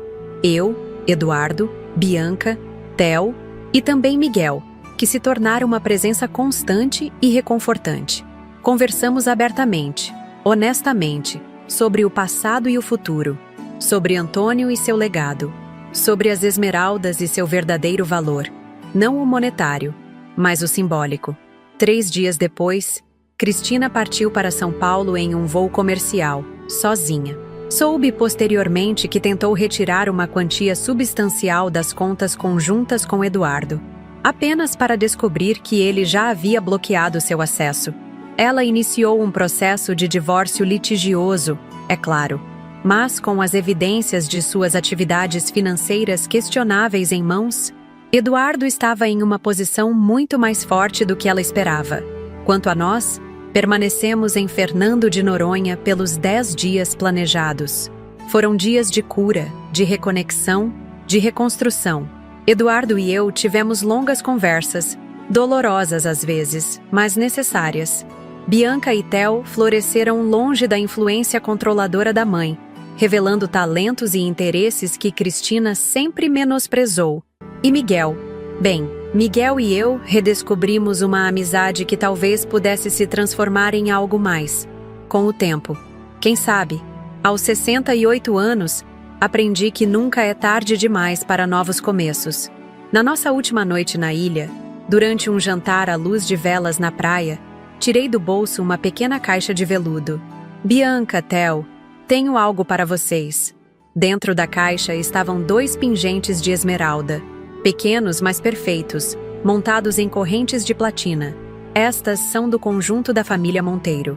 Uma lembrança do que aprendemos aqui, que o verdadeiro valor de uma família não está nas joias ou no dinheiro, mas na lealdade, no respeito e no amor incondicional. Enquanto meus netos admiravam os pingentes e Eduardo assistia com olhos marejados, senti uma paz que não experimentava há muito tempo. A vingança que planejei tão meticulosamente acabou não sendo uma vingança de verdade, mas um resgate do meu filho, dos meus netos, do legado da nossa família. Às vezes penso, é preciso perder tudo para lembrar o que realmente importa. É preciso enfrentar a escuridão para redescobrir a luz. E quanto às esmeraldas? Continuam comigo por enquanto. Um dia, passarão para meus netos. Não como símbolos de riqueza ou status, mas como lembrança de uma avó que se recusou a ser descartada, que lutou pelo que acreditava, que ensinou a todos eles que idade é apenas um número, e que sabedoria, coragem e determinação não têm prazo de validade. 3 anos se passaram desde aquela viagem que mudou completamente o rumo da minha família. Hoje, aos 71 anos, sento-me na varanda da minha casa no Morumbi, observando o jardim onde Bianca e Theo estão ajudando Eduardo a preparar o churrasco de domingo, nossa nova tradição familiar. E penso em como às vezes precisamos perder quase tudo para redescobrir o que realmente importa. Quando meu filho me ligou naquela tarde, desconvidando-me da viagem porque minha esposa não quer, ele não imaginava que eu já sabia de tudo. Não sabia que eu, Helena Monteiro, viúva de 68 anos e supostamente vulnerável, já havia descoberto o plano sórdido que ele e Cristina estavam tramando para me interditar judicialmente e tomar controle do meu patrimônio, das minhas empresas, das minhas joias de família. O que começou como uma vingança meticulosamente planejada acabou se tornando um resgate. Do meu filho, dos meus netos, do legado que meu marido Antônio e eu construímos ao longo de décadas. E também uma poderosa lição para qualquer pessoa que acredite que idade significa fraqueza ou que uma senhora de idade possa ser facilmente manipulada e descartada. Muitos me perguntam se me arrependo da forma como conduzi tudo. Se não teria sido mais fácil simplesmente confrontar Eduardo diretamente, expor Cristina, resolver tudo nos tribunais. Talvez. Mas teria meu filho realmente enxergado a profundidade de seus erros? Teria ele sentido na pele o que significa ser humilhado, desrespeitado, tratado como descartável? Naquela viagem a Fernando de Noronha, Eduardo experimentou, mesmo que brevemente, a impotência que tentaram impor a mim. Quando seus cartões foram recusados, quando descobriu as manipulações de Cristina, quando percebeu que estava prestes a sacrificar sua própria mãe no altar da ganância, algo despertou nele. O filho que eu conhecia, que eu criei, que eu amava incondicionalmente, ressurgiu das cinzas daquele homem manipulado e fraco em que ele havia se transformado. O divórcio foi finalizado 1 ano depois daquela viagem. Não foi fácil, claro. Cristina lutou com unhas e dentes por cada centavo, usando os filhos como armas quando possível. Mas Bianca e Theo, já adolescentes maduros, viram através das manipulações. Escolheram ficar com o pai, visitar a mãe apenas ocasionalmente. Uma decisão que, sei bem, deve ter sido dolorosa para eles, mas que demonstrou a força de caráter que sempre soube que possuíam. Eduardo voltou a trabalhar nas empresas da família, mas em uma posição diferente. Juntos, reestruturamos a governança corporativa, implementamos controles mais rígidos, criamos uma fundação para causas sociais que utiliza parte significativa dos nossos lucros. Ele encontrou um propósito maior que simplesmente acumular riqueza ou poder, algo que Antônio sempre tentou ensinar-lhe, mas que só agora ele verdadeiramente compreendeu. Quanto a Miguel Albuquerque, meu cúmplice naquela elaborada lição, ele se tornou mais que um amigo. Aos 74 anos, encontrei um companheiro com quem compartilhar viagens, conversas, silêncios. Não nos casamos. Ambos já tivemos nossos grandes amores. E há certas experiências que não precisam ser repetidas. Mas há um conforto imenso em envelhecer ao lado de alguém que conhece seu passado, respeita seu presente e não teme seu futuro. As esmeraldas continuam comigo, usadas em ocasiões especiais. Eventualmente, serão divididas entre Bianca e Theo, não como símbolos de riqueza material, mas como lembrança de uma avó que se recusou a ser silenciada, que lutou com inteligência e determinação pelo que era certo, que mostrou a todos eles que respeito não se exige, se conquista. Esta história que compartilhei com vocês não é apenas sobre traição familiar ou vingança, é sobre dignidade, sobre estabelecer limites, sobre recusar-se a ser diminuída ou descartada simplesmente por causa da idade.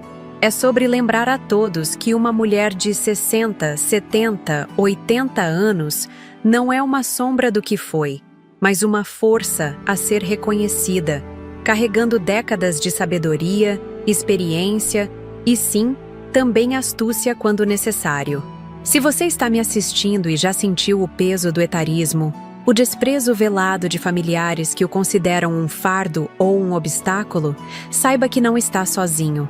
Saiba que sua idade não define seu valor. Saiba que você tem o direito de ser respeitado, ouvido, considerado.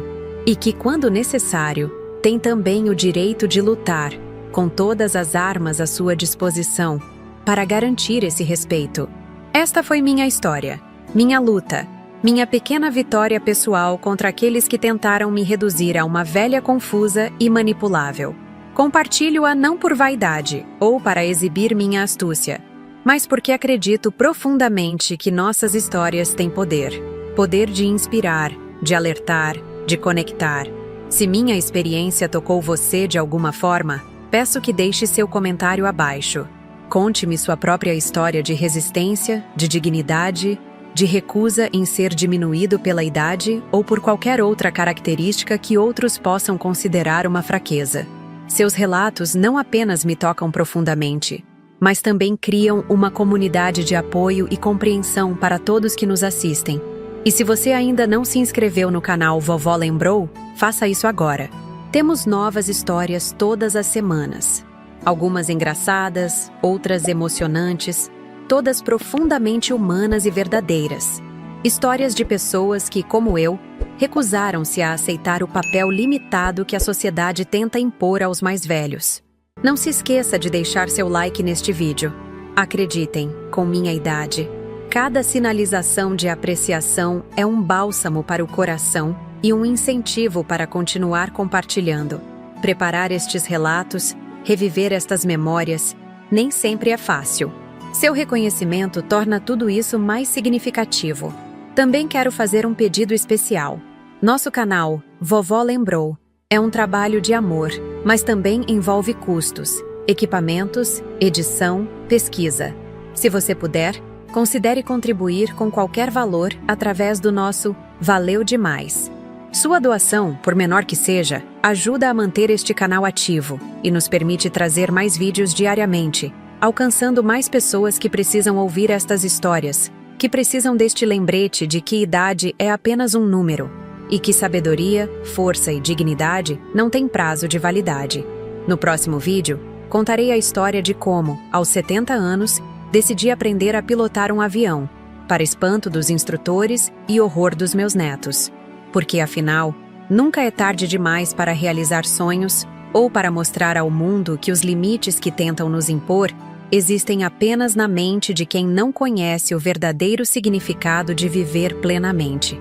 Aqui é Helena Monteiro, do canal Vovó Lembrou, lembrando a todos vocês que nossas rugas são mapas de uma vida rica em experiências e que cada fio de cabelo branco representa uma lição aprendida, uma batalha vencida, uma história para contar. Até o próximo relato. E lembrem-se, respeito não se exige, se conquista, em qualquer idade.